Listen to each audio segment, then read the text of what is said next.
Salut à toutes et à tous, vidéo importante aujourd'hui puisque je vais vous parler de ce que j'aimerais vous proposer dans les années à venir parce que ça y est, je suis désormais en mesure de vous présenter ce qui va succéder à la période 2008-2024 durant laquelle le format web-série à l'ancienne était notre colonne vertébrale. A partir de maintenant, Lolled River c'est le nom de notre univers étendu. Vous avez peut-être déjà entendu parler de l'Arrowverse pour les séries d'ici, du Wizarding World d'Harry Potter, du Wooniverse de Doctor Who, du Cosmos d'Ankama, pour ne citer qu'une poignée d'exemples. Et bien là c'est le même principe. Si je veux que notre univers étendu s'inscrive dans la durée, il faut que j'adopte les codes actuels.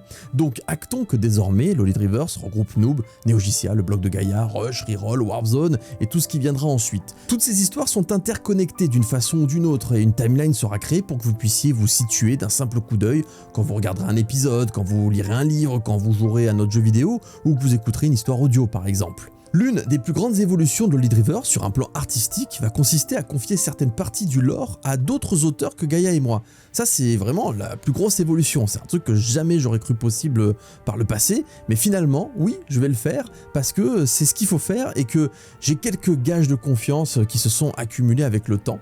Donc on va faire comme beaucoup d'autres univers étendus, à l'image, toute proportion gardée, de World of Warcraft, de Star Wars, du Cosmos d'Ankama, ou encore même de Riot Games parce qu'ils sont en train d'amorcer un univers étendu avec Arcane, puisque je sais pas si vous avez vu, mais il y a un roman, un préquel de la série Arcane qui arrive à la rentrée. Ces nouveaux auteurs traiteront de parties d'histoire que je n'aurais jamais eu le temps d'approfondir parce que j'occupe beaucoup de postes tout seul, et le temps file tout simplement.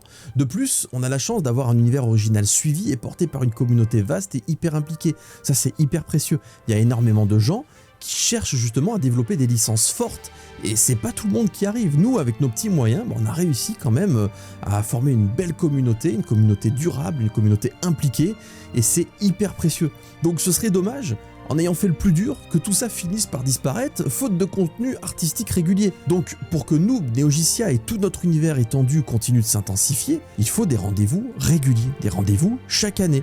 Il faut vivre des émotions fortes à travers des aventures prenantes, il faut des personnages travaillés, des lieux qui stimulent notre imagination, des coups de théâtre, des intrigues originales, des réponses aussi évidemment à toutes les questions qu'on se pose, des découvertes, et avec un univers aussi ancien et étendu que le nôtre, ce serait un véritable atout de pouvoir compter sur un pôle d'auteurs. Mais attention, je ne parle pas de n'importe quels auteurs, l'idée ce n'est pas de faire du contenu pour faire du contenu, il faut que leurs interventions aient du sens et soient qualitatives. Et je vous donne peut-être l'impression d'évoquer un vague projet futur, mais en fait pas du tout. Au moment où je vous parle, il y a déjà un auteur qui travaille, et il a même quasiment fini d'écrire son roman, et ce dernier sortira en octobre de cette année. Donc c'est très concret, et on a même beaucoup de chance, parce que la toute première plume qui va venir étoffer Lolled River, c'est l'un des plus grands auteurs de fantasy française, il s'agit de Pierre Grimbert. Certains le connaissent peut-être par rapport à ses œuvres, comme Le Secret de J, qui a amorcé un univers riche et interconnecté à travers plus d'une dizaine de romans traduits dans plusieurs langues à travers le monde, et d'autres, parmi la communauté de Noob, se rappellent peut-être de lui en tant qu'éditeur, parce que oui, c'est Pierre Grimbert qui a édité les 5 premiers romans de Noob aux éditions Octobre, aux côtés de ceux de Naël Buck notamment, une licence cousine que vous connaissez normalement aussi très bien. Donc tout ça a du sens, parce que sans Pierre Grimbert, je serais jamais devenu écrivain et Noob serait probablement pas l'univers étendu qu'il est aujourd'hui, parce que les romans c'est un des contenus les plus denses et les plus complets qu'il puisse y avoir dans notre univers transmédia. Le premier roman, Lolled River, écrit par Pierre Grimbert, s'appelle Istos. C'est une origin story du personnage de Thomas le Pape, qui deviendra Istos sur Horizon 1.0. On assistera à sa première rencontre avec Saphir, Heimdall et d'autres membres de la Guilde de Justice. C'est aussi une découverte en profondeur de la classe druide, mais bon, je vais pas en dire plus pour garder la surprise. En revanche, je peux aussi vous faire une autre annonce, parce que Pierre Grimbert va écrire un autre roman pour Lolled River en 2026, mais cette fois, il n'y aura pas la dimension in-game, ce sera dans la même veine que Neogicia, donc ce sera du lore pur et dur. Ce deuxième roman s'intéressera aux Syrianiens et aux origines de la cartomancie, avant la malédiction du continent sans retour, pour vous situer un petit peu si vous connaissez la timeline et la chronologie. Et de mon côté, je reprends l'écriture de mes projets historiques, à commencer par les derniers light novels de Noob pour finir la collection, et des romans Neogicia évidemment. Ensuite, en plus des Neogicia, dont je voudrais sortir un tome tous les 2 ans en moyenne à partir de maintenant, j'aimerais aussi continuer Noob Reroll, qui se déroule assez loin dans le futur. Et à terme, j'aimerais aussi proposer de nouveaux romans Noob, mais attention, ce serait pas un roman 6.5, il s'agirait d'un autre cycle. Et s'agissant des éventuelles autres plumes, en plus de Pierre Grimbert, il y a aussi de jeunes talents issus de la communauté Noob avec qui j'ai pas mal échangé. Mais avant de les lancer sur des projets d'écriture, je dois attendre la prévente de septembre du roman Istos et des omnibus de light novel Noob et Warp Zone pour voir si oui ou non c'est viable. Parce qu'il y a des réalités économiques très concrètes auxquelles on ne peut pas soustraire, et l'avenir nous dira si on est en mesure de mettre du budget de côté pour leur commander des romans inédits pour Lollydreverse, mais j'ai bon espoir quand même, sinon je vous en parlerai pas ici. En parallèle, voilà ce qui va être mis en place pour garantir une cohérence globale pour Lollydreverse, parce que ça c'est hyper important. Alors, bien évidemment, à l'image de Nojima pour l'univers étendu de Final Fantasy VII, là encore, toute proportion gardée, je reste l'auteur principal et le gardien de la cohérence passée, présente et future de Lollydreverse. Je suis complètement appliqué dans ce projet. Mais on peut pas à la fois réaliser, monter, post-produire de la vidéo à FX en plus, avec de la formation continue pour maîtriser les nouveaux effets spéciaux, mixer de l'audio, faire des lives, écrire à l'échelle transmédia, enregistrer des vidéos comme celle-ci, et être parfaitement réactif lorsque je serai sollicité à propos d'un lore vieux de 17 ans. Alors certes, l'encyclopédie tome 1 sorti en 2022 et l'encyclopédie tome 2 envisagée pour 2027 seront des piliers solides, ça m'a aidé. Mais malgré ça, un peu d'aide ne serait pas de refus, et c'est là qu'Yttrium et la guilde Edera interviennent. Il s'agit de l'équipe la plus active de la communauté, ils organisent des tournois de cartes, des quiz, ils aiguillent des gens qui ont besoin d'informations sur notre travail, ils mettent à jour le wiki d'Olydri, ils impriment en 3D des éléments du lore, dont certains sont apparus dans le film Noob les Arcanes Ultimes. Bref, je pourrais parler longtemps de leur impact et de leur implication, et c'est juste considérable. Et il se trouve que récemment, une partie d'entre eux est venue tourner dans Noob, donc on a pu discuter de vive voix. Je leur ai parlé de ce que je suis en train de développer dans cette vidéo, et très vite, la perspective de mettre en place un lore team s'est concrétisée. Un lore team, dans le jargon professionnel, c'est un groupe de spécialistes qui connaissent parfaitement le contenu d'un univers étendu et qui aident à garantir sa cohérence. Alors évidemment pour le moment, Olydri n'a pas la capacité d'avoir une cellule professionnelle comme Ankama pour le Crossmose, sinon je serais pas seul à occuper tous les postes depuis 25 ans et on se demanderait pas chaque année si on a encore les moyens de continuer la fiction vidéo ou non. Mais Yttrium et certains membres de la guilde Edera ont accepté d'être consultés de temps en temps et je vous cache pas que cette perspective me fait super plaisir parce que ça va créer une dynamique avec des passerelles supplémentaires avec la communauté et c'est ça que je cherche justement. Un univers étendu, une licence comme Noob a besoin de sa communauté et d'une communauté impliquée, active. Pour finir sur ce point, de mon côté, je suis le seul à pouvoir assurer la cohérence future de l'univers puisque je sais comment certaines intrigues vont finir. Par exemple, j'ai déjà décidé la faction qui va gagner la guerre et dans quelles circonstances, c'est un secret évidemment, mais s'agissant de la cohérence passée, et de tout ce qui a été dit dans la web-série, dans les romans, dans les BD, les light novels, le jeu vidéo et j'en passe, on va bénéficier d'un renfort de choix avec les gardiens du lore d'Olydri. Tout ceci va donner naissance à deux espaces étroitement liés dans lesquels la communauté sera la bienvenue. Tout d'abord, peu de gens le savent, mais Ulule a créé un espace à la Patreon, avec un accès gratuit et des options payantes pour celles et ceux qui le souhaitent. Comme c'est là qu'une grande partie de notre communauté a ses habitudes, et parce qu'on a la chance d'avoir une structure française plutôt chouette, ce sera notre plateforme sur laquelle les différents projets seront créés en temps réel. Il y aura des avant-premières, des contenus audio, graphiques ou écrits exclusifs, des accès à des espaces de discussion communautaires, des vidéos privées, des work in progress, des sources numériques, etc. etc. Et je précise que ce contenu et les accès à ces espaces seront aussi postés sur notre Tipeee, autre site français qu'on aime beaucoup et sur lesquels une autre partie de notre communauté a ses habitudes. Ce seront vraiment nos deux antennes sur lesquelles on pourra développer un éventuel modèle économique, avec quelques news aussi gratuites pour celles et ceux qui veulent quand même passer de temps en temps. Et je rajoute aussi que notre Tipeee va bénéficier d'une refonte évidemment pour harmoniser le tout. L'ensemble sera lié à notre monde dans World Anvil, qui est l'un des outils de world building les plus prisés par les auteurs de fantasy et de science-fiction, les maîtres de jeux de rôle ou encore les créateurs de jeux de vidéo narratifs comme les RPG. On peut y intégrer une map monde sur laquelle on clique pour faire apparaître des plans, des illustrations, des récits, de l'audio ou même des articles. Il y a une arborescence hyper complète, bref, c'est une super encyclopédie interactive avec des zones accessibles à tous, d'autres partiellement restreintes et d'autres encore exclusives aux auteurs ou aux gardiens du lore par exemple. Et au fil des mois, cet espace va se construire, s'étoffer en parallèle des nouveaux romans, des fictions audio, des vidéos, des encyclopédies, etc. etc. Et pour celles et ceux que ça intéresse, ça créera un véritable cercle vertueux autour du jeu de rôle papier qui arrivera en bêta cette année et qui sera totalement gratuit sur cet espace justement. La partie de la communauté qui se prêtera au jeu aura donc accès à une énorme base de données et pourra s'approprier le monde d'Olydri à travers des parties de jeux de rôle masterisés ou des fanfictions. Et pour bien faire la part des choses, à l'image de Star Wars avec le lore canon et le lore légende dans un autre registre, je vais scinder ce qui est officiel et ce qui a été imaginé par les fans. Pour l'officiel, je vais rester dans du classique en l'appelant le lore canon, et pour les fanfictions, je vais les classer dans ce qu'on va appeler le lore dimension.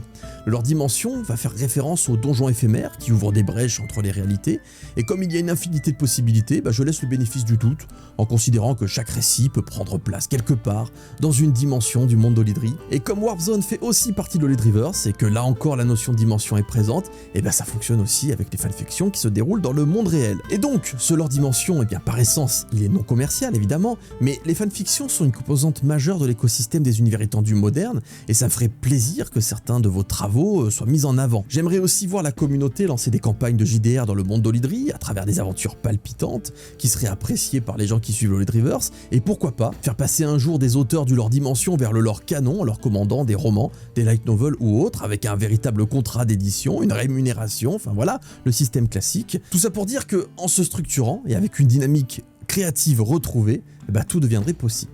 Revenons un instant sur le lore canon, donc l'officiel. Pour bien s'y retrouver, j'ai commencé à placer 3 logos sur les maquettes de nos livres ou sur les vignettes de nos vidéos. Certains l'ont peut-être déjà remarqué. Il y a le logo in-game qui indique que le contenu se déroule dans un jeu vidéo, comme c'est le cas pour Noob, Reroll ou Rush. Il y a le logo IRL qui indique que le contenu se déroule exclusivement dans le monde réel, à l'image du bloc de Gaïa ou de Warp Zone Project. Et enfin, il y a le logo Lore qui indique que le contenu est de la fantasy pure et dure, sans monde réel, sans jeu vidéo, et que les héros sont de véritables habitants du monde d'Olydri, comme on peut le voir dans Neogicia. Ces logos seront automatiquement placés sur le nouveau contenu, et pour ce qui est déjà sorti, entre 2008 et 2025, je mettrai à jour les maquettes au fur et à mesure des réimpressions. D'ailleurs, j'ai déjà commencé. Alors, bien évidemment, c'est du détail, ça passera inaperçu pour la plupart des gens, mais pour celles et ceux qui veulent se plonger à fond dans l'Olydriverse, ce sera un indicateur supplémentaire pour que tout soit parfaitement clair. Là encore, je reprends le modèle de ce que font les plus grosses sociétés d'univers étendus transmédia. Récemment, par exemple, Marvel a sorti sa collection entre guillemets Spotlight pour les héros de rue avec une certaine violence à la Daredevil. Voilà, ils ont mis le label Spotlight pour qu'on puisse savoir que ok, Spotlight c'est ce type de délire là, ok, ça m'intéresse pas, mais au moins on comprend ce qu'on regarde, on arrive à le classer. Revenons sur le JDR Noob et les campagnes qu'on va faire en live. Notre chaîne Twitch va aussi bénéficier d'une belle évolution. On va installer un décor de type fantasy au local, comme ça se fait déjà sur d'autres chaînes, pour améliorer la qualité et l'immersion de nos lives. On achète ce décor à Geek Fabula et son équipe, qui sont spécialisés dans ce type de création et travaillent avec les plus grands streamers. Par exemple, c'est eux qui dernièrement ont fait le décor de Gastronogeek. Et ce décor, le nôtre, ressemblera à ça, avec pas mal de modifications, comme des vitraux à l'effigie de Noob, un curseur sculpté dans de la pierre au centre, des accessoires de la série placés ici et là, et puis des jeux de lumière. Là encore, c'est très concret puisqu'on sera livré en août. L'équipe de Geek Fabula viendra installer tout ça sur place et on sera prêt pour la rentrée. On va aussi mettre en place un système de multistream sur Twitch et YouTube pour aller vers les gens et donner une chance à cet espace d'évoluer dans les mois à venir. Et enfin, je vais recommencer à faire des lives de temps en temps parce que depuis 2 ou 3 ans, j'ai perdu cette habitude à cause d'un planning surchargé et Gaïa anime la chaîne toute seule. Alors moi, mon truc, c'est le just chatting et le talk show, donc ce sera plutôt de cette nature. Lorsque le réseau le permet, j'aimerais aussi proposer davantage de live lors des tournages ou lors d'événements spéciaux, comme on l'a fait avec Amaras durant les préparatifs du Grand Rex. Je lui avais passé le micro-cravate, j'avais pris le téléphone, c'est moi qui filmais, et puis on était parti en vadrouille dans les coulisses du Grand Rex, et puis il avait interviewé un peu tout le monde, c'était très sympa.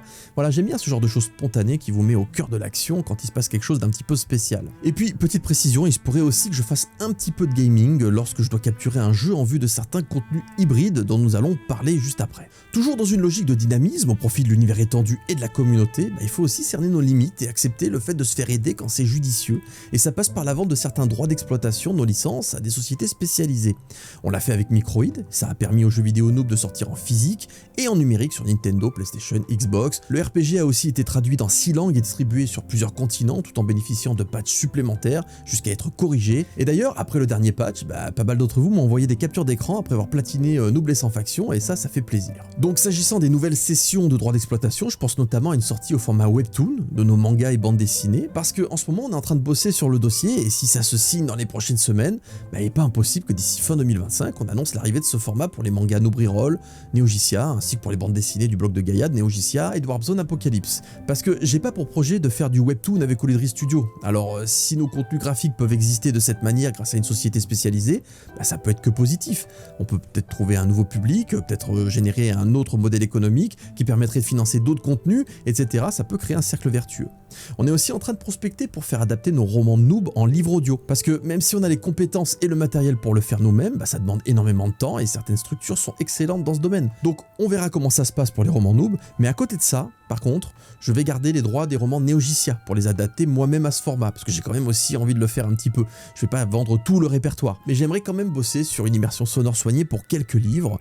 Par contre, j'aurai clairement pas le temps de gérer nos 11 et bientôt 12 romans, donc il faut faire le choix de déléguer. Et puisque puisqu'on parle d'audio, on va rentrer dans le vif du sujet, mais avant ça, il faut que je sois clair sur un point. Le format vidéo reste au cœur de mes préoccupations, c'est notre ADN, puisque tout a commencé avec la web-série Noob, mais vous n'êtes pas sans savoir que le format web-série, justement, il est en voie de disparition, et c'est pas pour rien. Ça demande un temps infini, ça coûte extrêmement cher, ça a besoin d'énormément de ressources humaines, logistiques, et Internet est de moins en moins enclin à promouvoir ce type de contenu puisque plus on est seul et moins l'algorithme sera en mesure de cibler une audience par analogie. C'est comme ça que ça fonctionne, c'est par analogie. Vous regardez un contenu, je sais pas moi, de type Hugo Décrypte parce que vous regardez des actualités, vous allez avoir plein de suggestions d'actualités et donc vous allez peut-être découvrir d'autres personnes qui font un peu la même chose. Nous, il y a plus grand monde qui fait de la web-série, de la fiction originale, donc si vous regardez pas ça parce que vous ne trouvez tout simplement pas ce type de contenu, l'algorithme peut pas vous suggérer Noob, ça fonctionnera pas. Donc on est un peu dans un cercle vicieux et c'est pas facile d'exister. Donc je lâcherai rien et si ça passe, je serai encore sur les sets de tournage dans 10 ans. Mais il y a un autre format qui lui pourra me suivre durant 20, 30 ou 40 ans et qui est en plein boom et c'est l'audio narratif. Donc c'est un bon complément à proposer aux gens qui souhaitent se divertir en faisant quelque chose en même temps, que ce soit l'audio ou la vidéo, on peut mettre ça en fond tout en jouant à la console, en dessinant, en faisant du sport ou bien en tricotant, je sais pas ce que vous voulez. Et bien sûr, ça sert aussi à passer le temps dans les transports, que ce soit vous qui conduisiez, vous pouvez mettre de l'audio, ou que vous soyez dans le métro, dans un bus ou dans un train, vous pouvez regarder aussi une vidéo. Donc c'est adapté à la réalité du quotidien, c'est pratique et ça peut véhiculer de réelles émotions si c'est bien fait. Et en plus, c'est passionnant à créer, donc banco, allons-y, testons ça à fond. Pour Lolly Drivers, j'aimerais développer cette nouvelle branche transmédia avec des histoires audio narratives humoristiques à la Nullbuck ou Reflet d'Acide, d'autres plus sérieuses comme le fait Blizzard pour World of Warcraft ou encore Star Wars. Et puis il y a aussi nos livres au format audio dont je parlais juste avant. Et puis encore dans un autre domaine, il y a aussi les podcasts sur des sujets qui me sont chers, pourquoi pas. Alors je précise que je me suis renseigné pour être en mesure de distribuer ce contenu sur Audible, Spotify, YouTube Music et tous les autres espaces sur lesquels on peut écouter des histoires audio. Donc je serai en mesure d'aller sur des plateformes sur lesquelles on n'existe pas encore. Passons maintenant à la vidéo, notre colonne vertébrale depuis 25 ans.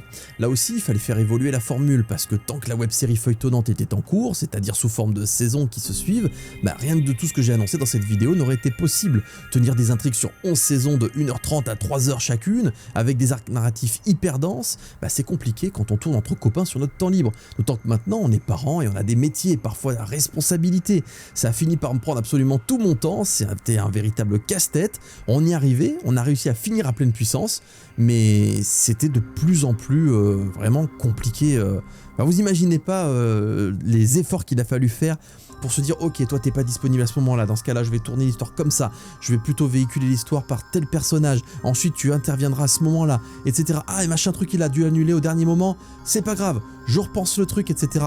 Ça demandait un temps infini, donc c'était bien de l'avoir fait jusqu'à 11 saisons, mais c'est bien aussi de changer la formule. Donc en 2024, c'est tout récent, on a sorti la saison 11, la toute dernière à être numérotée, la saison ultime, et puis en 2025, on a enchaîné sur notre premier film qui peut être vu indépendamment de tout le reste, à savoir Noob les Arcanes Ultimes. J'ai mis Ultime dans les deux parce que c'était la même campagne de crowdfunding.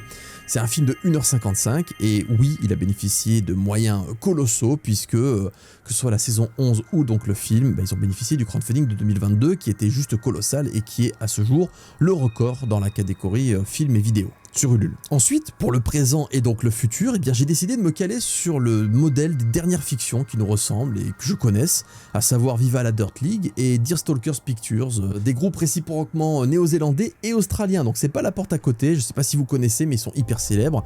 Ils proposent des épisodes indépendants entre 2 et 7 minutes avec de temps en temps des aventures plus longues lorsque c'est possible. Alors c'est une façon de faire qui est plus en phase avec l'internet d'aujourd'hui.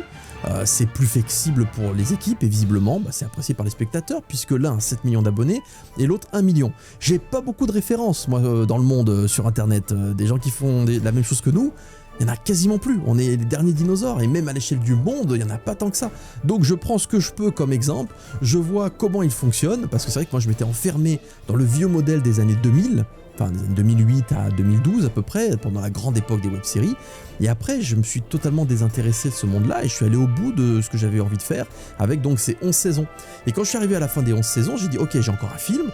Ça, je sais qu'il n'y a pas grand monde qui fait des films sur internet. Et après, c'est quoi la formule aujourd'hui pour faire de la fiction? Est-ce qu'on peut encore en faire la fiction originale, attention, la fiction pure et originale, pas la fiction hybride, pas la fiction parodique sur des univers existants. La distinction est importante. Donc je me suis dit, qu'est-ce que je peux faire? Qu'est-ce que je prends comme exemple? Et donc il y a ça, qui sont des contenus que je connais depuis 2-3 ans, hein, depuis pas très longtemps. Et comment ça fonctionne? Voilà, parce que tous les autres ils ont disparu. The Guild a disparu, alors la Flanders revient, mais ils se sont mis en pause pendant pas mal d'années, et puis ils restent sur le modèle de l'époque. Donc c'est une licence qui est vraiment très proche de la nôtre, Flanders. Donc je me suis dit, comment font les autres à l'échelle du monde? Après tout, tous les influenceurs s'inspirent de l'international. Joueur de grenier, c'est Angry Video Nerd, un truc comme ça. Même Antoine Daniel, je crois qu'il a récupéré le concept à l'international. Enfin, la plupart récupèrent des concepts à l'international. Il n'y a que nous qui sommes partis sur un truc totalement original. On est allé à fond, au bout de notre idée. On est allé au maximum de ce qu'on pouvait faire avant de plus être en mesure d'aller au bout de ce concept, parce que comme je disais, c'était de plus en plus difficile de faire des intrigues cohérentes avec une équipe amateur, bénévole, et puis qui grandit et qui donc a de plus en plus d'impératifs dans la vie de tous les jours.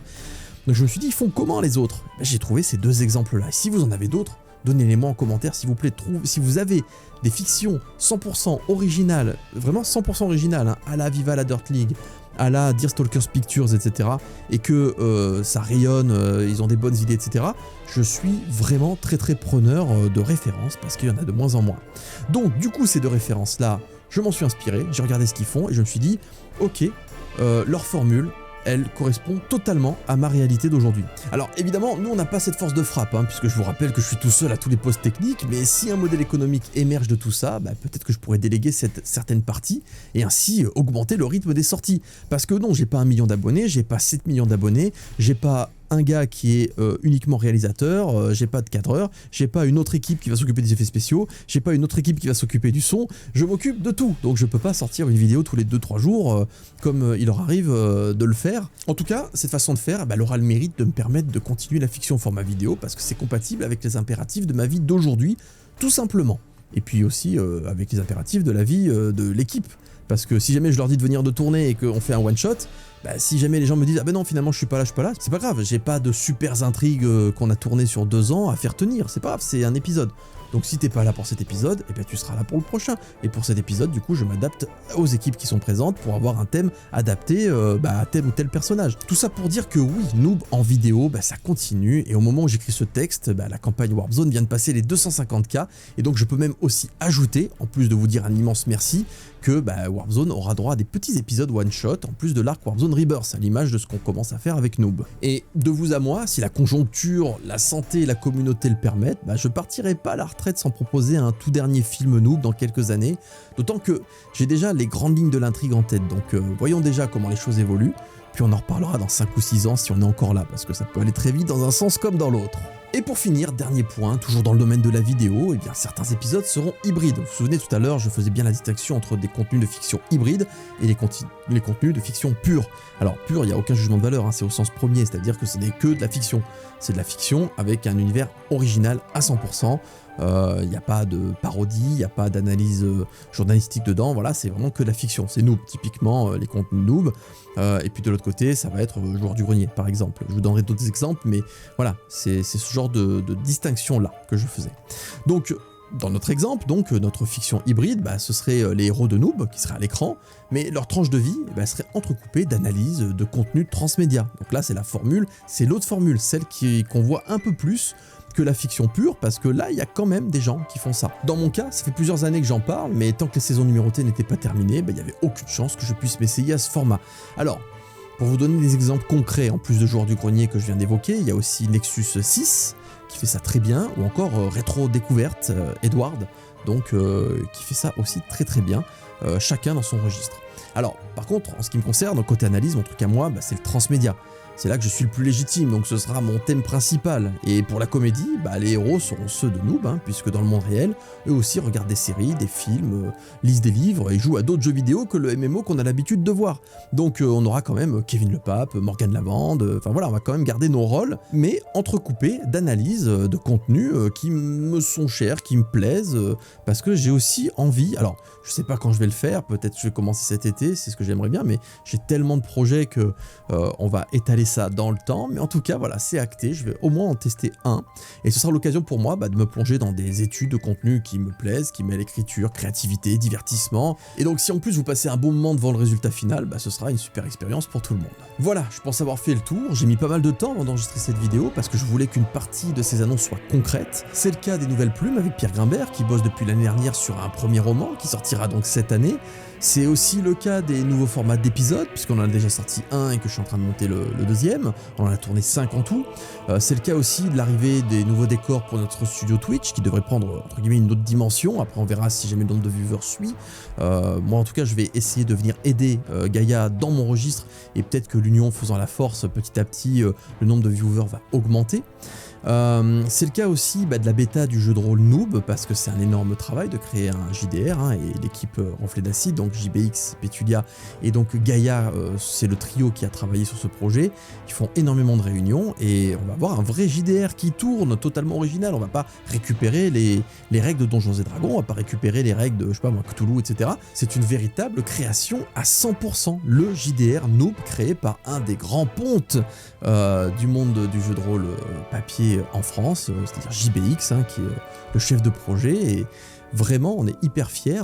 Là typiquement, encore une fois, le fait de déléguer à quelqu'un de compétent un projet pareil, il nous a fait l'amitié de bien vouloir bosser sur ce projet. Et c'est génial, et donc c'est des heures et des heures de travail, enfin vous imaginez pas, et on va vous proposer vraiment un vrai JDR. Moi vraiment je suis hyper fier. C'est le cas aussi de l'équipe des Gardiens du Lord Olydri, ça aussi c'est concret, ça n'a pas encore commencé, mais en tout cas sur le papier, voilà, ils sont là, ils sont prêts, le wiki existe, et puis il y a la session de certains droits d'exploitation, avec notamment le format webtoon et les livres audio, qui sont toujours en cours de discussion, et là aussi c'est sur le point de se concrétiser, je vous ferai des annonces, donc il y a des choses plutôt cool qui arrivent, et puis le reste, ça va se construire progressivement, au fil des semaines, des mois et des années, tous ensemble. Alors, il est fort probable que dans tout ça, certains projets décollent et que d'autres ne fonctionnent pas, c'est évident. Moi, je propose, je suis là pour tenter, et ensemble, on verra ce que ça donne, et puis on ajustera au fil des mois pour ne garder que le meilleur. Si on n'arrive pas à se structurer avec l'arrivée de nouveaux talents et que je reste seul au four et au moulin en ce qui concerne la technique, c'est pas grave, on fera avec, et on répartira mon temps de travail consacré à l'artistique dans les meilleurs projets de Lollydrivers. Sachant que Gaïa sera aussi là pour porter le JDR Noob, le blog de Gaïa et ses autres projets. Donc je suis pas totalement seul, je suis juste seul à la technique. Bon, voilà, mais j'ai quand même l'équipe qui m'aide à préparer les tournages, dans la logistique, et j'ai donc Gaïa qui est l'autre autrice de Lollydrivers, l'autre autrice historique, qui a écrit les light novels Warzone, qui a écrit les bandes dessinées blog de Gaïa, qui a écrit la BD de Warzone Apocalypse, etc., etc. Donc elle crée aussi du contenu. Donc à nous deux, c'est quand même une vraie équipe, donc on n'est pas obligé aussi d'avoir un truc tentaculaire, on verra. Ce que ça vous plaît, ce que ça vous plaît pas, je ne sais pas, c'est vous qui déciderez, c'est ça qui est bien, c'est comme les rap battles, les Rockstar rap battles, c'est vous qui décidez. Et donc si au contraire on arrive à fédérer plusieurs talents autour de notre univers étendu et que ce dernier prend de l'ampleur, avec un modèle économique pour que ça tienne sur la durée évidemment, on pourra collaborer avec des structures dans le cadre de projets hors de notre portée, comme un deuxième jeu vidéo sans crowdfunding, en passant par la voie classique avec des investisseurs, comme ça a été le cas pour Maliki et Nullbug par exemple, ou bien un dessin animé, soyons fous, ou même un événement annuel dans lequel la communauté de Lollydrivers pourrait se retrouver, bref. Il y a plein de choses qui sont possibles et tant que l'aventure continue, tous les rêves sont permis et vu qu'on en a vu déjà plein se réaliser ces 17 dernières années, moi je continue à avoir l'esprit ouvert et à espérer plein de choses. Voilà, je suis très positif pour l'avenir et même si ça doit s'arrêter, ce sera sans regret parce qu'on y va à fond, on donne tout ce qu'on peut et on vit des belles choses avec la communauté et ça personne ne pourra nous l'enlever, quelle que soit la manière dont ça se terminera et la date à laquelle ça se terminera. Peut-être dans un an, peut-être dans 10 ans, on ne sait pas. En tout cas, l'énergie est là, la motivation est là et j'espère que vous aussi vous avez envie de découvrir tout ce qu'on vous proposera. Voilà pour cette vidéo, donc je croise les doigts pour que la communauté de Lollydrivers se plaise dans ce nouvel environnement et que les histoires qu'on s'apprête à vous raconter véhiculeront tout un tas d'émotions qui vous laisseront de bons souvenirs, parce que c'est ça l'essentiel. Allez, bye bye.